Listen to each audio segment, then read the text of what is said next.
Ceci est un livre audio autogénéré par Google. Et pourquoi la psychiatrie? Retour en 1979.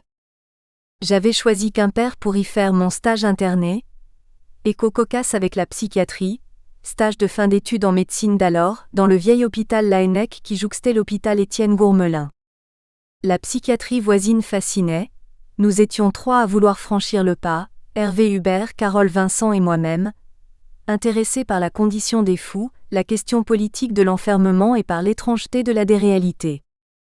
Le malade mental semblait porter protestation contre un monde injuste, nous voulions soutenir cette protestation. Déjà nos lectures nous emportaient vers Lacan, Foucault, Bonafé, Tony Lainé. Nous avions 25 ans, une énergie et une arrogance formidables à la mesure de notre conviction qu'un franchissement majeur se faisait là pour nous de la médecine vers la psychiatrie. De ces premières années dans un hôpital psychiatrique, à Quimper, en tant que faisant fonction d'interne puis interne, après le concours de la région Bretagne, je voudrais restituer quelques souvenirs travaillés par la mémoire et l'oubli, sans lien forcément entre eux, très marqués émotionnellement puisque ne s'inscrivant dans aucune connaissance intellectuelle ou presque. C'était tout d'abord effrayant. Des bâtiments vétustes et surpeuplés, beaucoup d'infirmiers plus que d'infirmières alors que nous venions de l'hôpital général féminisé du point de vue des équipes. Des murs, des cours fermés, des clés. Des patients très nombreux, fumant presque tous et tout le temps, plutôt immobiles ou se déplaçant peu, semblant seuls dans cette foule. En 78, cet hôpital était le plus surpeuplé de France, 1200 malades y étaient placés sous le mode du service libre ou de l'internement. On disait place, PV ou pot pour placement libre, volontaire ou d'office. Beaucoup de ces malades étaient des malades travailleurs allant dès le matin dans les ergothérapies, à l'ergot, la forge ou le travail du bois, ou bien travaillant au fonctionnement de l'établissement dans les cuisines, le jardin ou la ferme.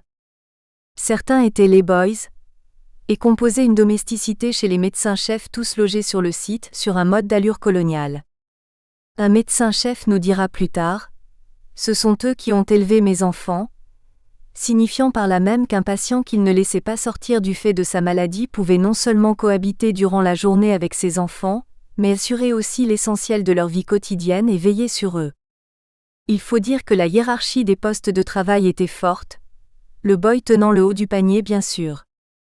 Beaucoup ne travaillaient pas, déambulaient dans une ambiance globale qui évoquait plutôt que la violence, l'affreuse paix des asiles, que décrivait Lucien Bonafé. Il y avait peu d'entrées et peu de sorties. L'hôpital était mixte depuis peu de temps en 1974, la loi ayant contraint les médecins-chefs à territorialiser leur secteur et à accueillir les femmes à Quimper de même que l'hôpital de Morlaix devait accueillir les hommes de son secteur alors que ces deux établissements étaient jusqu'alors dévolus l'un aux hommes, Quimper, et l'autre aux femmes, Morlaix. Cette mixité d'accueil lente et progressive au fur et à mesure des admissions n'ôta pas son allure pendant longtemps à ces pavillons presque exclusivement emplis d'hommes, pour beaucoup originaires du Nord Finistère, ce qui en faisait encore plus des désocialisés, l'exil en rajoutant à la désinsertion sociale et impliquant l'éloignement familial. Il fallait bien faire connaissance. Je dirais à la manière de Georges Perec que je me souviens de Joseph, malade emblématique, enfant de l'asile, arrivé à 11 ans, pouvant dominer voire terrifier les autres. Toute la prise en charge ensuite contribuera à l'humaniser progressivement en soutenant son appropriation de son histoire y compris infantile, donnant lieu à un long métrage magnifique réalisé par Thierry Lemaire et nourri du travail fait en atelier vidéo par Jacques Jourdain. Ce film, La forteresse sentimentale, fut projeté à Quimper au cinéma Le Chapeau Rouge et à Douarnenez pendant le festival de cinéma. Il y fit salle comble, Joseph étant devenu enfin quimpérois après 40 ans d'hospitalisation. Je me souviens de Pierre, hospitalisé en Pau après avoir tué son père et s'être coupé la main ensuite, la main plutôt que s'être crevé les yeux comme Oedipe. Il était très calme et cohérent dans son discours, voulait témoigner de sa condition sans contester son hospitalisation, mais revendiquait sa différence en demandant qu'on l'appelât pensionnaire et non patient, reprenant les anciennes terminologies, le pensionnaire payant se démarquant du patient indigent. Au début de son hospitalisation, me raconta-t-il, il avait été transféré dans l'unité fermée de Sarreguemines qu'on appelle maintenant UMD, unité pour malades difficiles, au vu de l'acte commis. C'était la guerre. À Sarreguemines comme ailleurs, la misère régnait dans les hôpitaux psychiatriques. Alors il expédiait son courrier à sa famille en complétant les adresses réelles de précision particulières comme « au village de Naonmu » qui signifie en breton « j'ai faim ». Astuce de prisonnier, qui a permis que sa famille lui envoie des bons colis. Je me souviens de François, patient alcoolique qui souffrait d'un syndrome de Korsakoff, perdu dans son orientation spatio-temporelle, qui fut arraché à son pentis parce qu'inquiétant son entourage. Trop d'alcool, trop d'incurie, et qui s'était ritualisé dans des tâches dures qu'on lui avait distribuées parce qu'il était fort, amener les gamelles de soupe, les nettoyer. Persuadé que sa vie ne devait pas se passer là, incapable de saisir le sens de sa présence à l'hôpital ni d'évaluer les événements qui l'y avaient conduit, il attendait jour après jour sa délivrance et en guise de réponse à mon bonjour répondait invariablement « J'attends de réelles nouvelles », tel Godot près de son arbre. Lui aussi sortira au fil de toute une dynamique de prise en charge, retrouvera son pentis dans une quotidienneté ritualisée, mais historisée et repérante. Je me souviens de Victor, déjà âgé, recroquevillé sur lui-même, coupé du monde, devenu étranger à lui-même. Il était instituteur puis tomba malade. On décrivait son entrée dans le fin dossier que j'allais lire au CEDIAC, bâtiment administratif et médical où l'on rangeait les dossiers médicaux qui n'étaient pas dans les services. Ce patient présente une schizophrénie, il est opposant à son hospitalisation, à son entrée dans le service, il crie « Au secours ». C'étaient les derniers mots du dossier écrit 20 ans auparavant. S'il n'y avait pas de visite familiale, pas de comportement bruyant, on pouvait tomber dans l'oubli de soi-même et des autres. Cependant des changements s'annonçaient. Certains infirmiers étaient très mobilisés par les CMEA et réclamaient d'autres pratiques. Leur contact avec les patients était déjà beaucoup plus respectueux, chaleureux avec la volonté d'ouvrir pour eux un autre avenir. On parlait de projet thérapeutique. Et puis, quelques médecins psychiatres, psychologues et nous-mêmes 3 internes en psychiatrie venions questionner ce fonctionnement, cette réclusion asilaire, cette institution totalitaire, disait Irving Goffman analysant les univers des couvents, des asiles et des prisons. Nous étions arrogants, nourris des écrits de Foucault et de Lacan, refusant la tentation de la réforme de l'asile qui se voulait humanisante, mais toujours réalisée en surplomb, avec ses kermesses, la délivrance du pécule aux malades travailleurs, les sorties groupées pour se distraire, la bonne volonté condescendante et le tutoiement. La découverte de cet univers fut donc éprouvante voire traumatisante. Chaque nouveau venu dans cet hôpital l'a expérimenté, à sa façon et en restitue le moment quelquefois 20-30 ans après de façon singulière avec une très forte charge émotionnelle. Un ami syndicaliste, Max Relouza, embauché comme cuisinier en 1974 et venant de Fort-de-France, a immédiatement associé cette vision du grand renfermement à la réalité coloniale qu'il connaissait bien, d'autant que le parc était magnifique et que la maison du directeur ressemblait à celle d'un béquet. Il y avait un monde caché, ignoré, la réalisation concrète d'un apartheid. L'énergie contenue dans la révolution sectorielle proposée par Bonafé, Daumaison et Le Guillan dès après la Seconde Guerre mondiale, venait du choc de constater la similitude, la continuité de sens entre l'horreur concentrationnaire et la situation des asiles. Certains infirmiers restaient sensibles à cette misère et s'abîmaient dans leur vécu d'impuissance. D'autres s'adaptaient, se détournant de l'humanité des patients repérés alors comme résolument autres et différents d'eux, établissant avec eux une distance confortable justifiée aussi par la déresponsabilisation. On n'y peut rien. 2. Bref retour sur l'histoire à partir de la création de l'établissement. Utopie et échec. Y aurait-il un avant horrifiant et un après épanoui, jusqu'au présent inquiet? L'histoire n'est pas aussi simple. Dès sa fondation, l'établissement qui changea de statut et de nom très souvent, bien davantage que l'hôpital général, voulut soutenir des objectifs et créer des formes d'utopie. C'est Jacques Jourdain, souvent qualifié de psychologue historien de l'établissement, qui travaille surtout sur la primo-histoire de Gourmelin et observe depuis longtemps cette palpitation entre utopie et dystopie. Au tout début en 1825 s'ouvre un lieu spécifique pour les aliénés. Le dépôt pour aliénés dangereux, après la signature en 1821 d'une convention entre le département et la mairie de Quimper.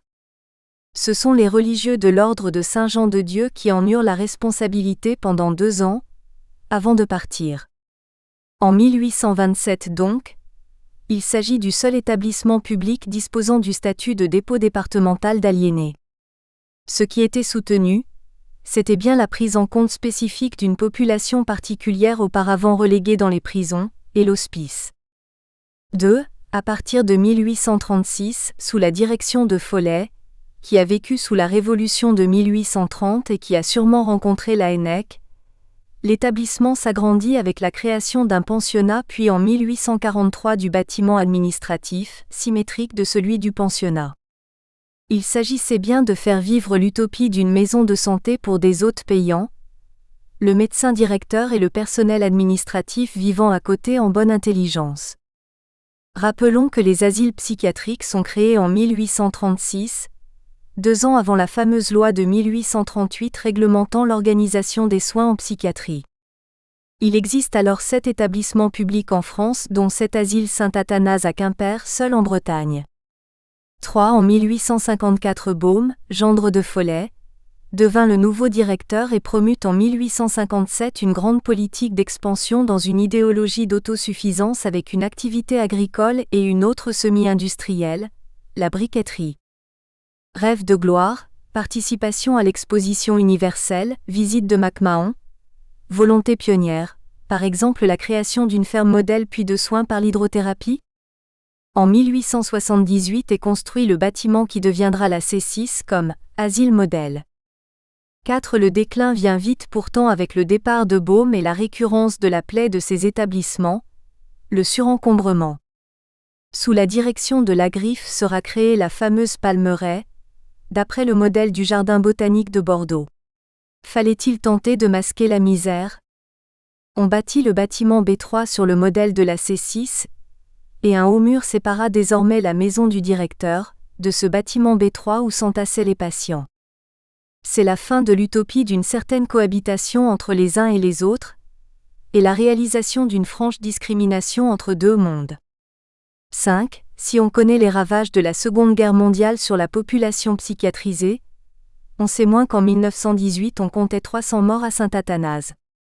6. En 1950 l'histoire retiendra que, du conflit formidable entre 2 médecins, l'un Georges Pérussel médecin directeur et l'autre Paul Mondin médecin chef, et grâce à un administrateur Louis Fantin, une enquête parlementaire sera diligentée face au scandale apparu des conditions de vie des patients. La visite aura lieu le 15 mai 1950 après celle réalisée à Villévrard et fut conduite par Madame Herzog-Cachin, députée communiste, qui dira « La réalité désastreuse de l'HP » et décrira à l'intention de députés et d'un ministre, ignorant probablement tout de cette réalité, des scènes pénibles assez semblables à des scènes des camps de concentration. J'aurais voulu, monsieur le ministre, interpeller la députée, que vous fussiez présent car aucun texte, aucun rapport ne vaudra l'apostrophe. Expérience que nous avons acquise. 7. Enfin en 1961, celui qui fut le dernier médecin directeur Jean-Édouard Benoiston relancera un vaste programme de modernisation avec la création du CEDIAC, Centre de diagnostic et d'accueil, de nouveaux bâtiments dont la clinique Care-Value, dite libre pour une clientèle non misérable et demandeuse de soins dont l'accès était spécifique avec une nouvelle entrée réalisée route de Brest. Là, cette fois encore l'échec fracassa cette nouvelle utopie. En 1978, 1 an avant notre propre rencontre avec l'établissement, Gourmelin était l'hôpital le plus encombré de France. Ainsi on assiste de façon récurrente à des projets parfois très ambitieux, autour d'eux. La volonté de promouvoir la santé, le soin psychiatrique avec des outils neufs. En s'éloignant de la relégation misérable des exclus pour tenter de s'adresser à une population plus respectable, habituellement orientée vers des structures privées. Ces utopies se sont toutes effondrées sur les 2 grands problèmes que relevait tel Bonafé, l'indifférenciation et le surpeuplement des asiles. Le grand renversement opéré par la psychiatrie de secteur, à savoir la promotion non pas des bâtiments, des murs, mais d'une rencontre entre une population donnée et des équipes soignantes, a-t-il rencontré aussi sa propre limite, voire sa fin? Il me semble que non. Même si les difficultés actuelles sont majeures, L'outil sectoriel reste d'une incroyable pertinence en tant qu'il établit un nouveau paradigme, la contextualité, la continuité et la proximité des soins. 3. Le début de la mise en place du secteur en psychiatrie à Quimper. Cette histoire mériterait qu'on la raconte en détail, à partir du terrain où elle s'est construite avec de nombreux acteurs. Il faudra l'écrire et se nourrir pour cela de tous les témoignages possibles. Je vais en faire ici un premier récit venu de ma propre expérience. Rappelons l'origine de ce mot « secteur », employé par Lucien Bonafé aux Journées de Sainte-Anne en 1945, qui faisait suite aux fameuses Journées de Bonneval organisées par Henri E.Y. Bonafé donc. Nous espérons que vous avez apprécié cet aperçu. Pour continuer à écouter ce livre audio sur Google Play Livres, utilisez le lien dans la description de la vidéo.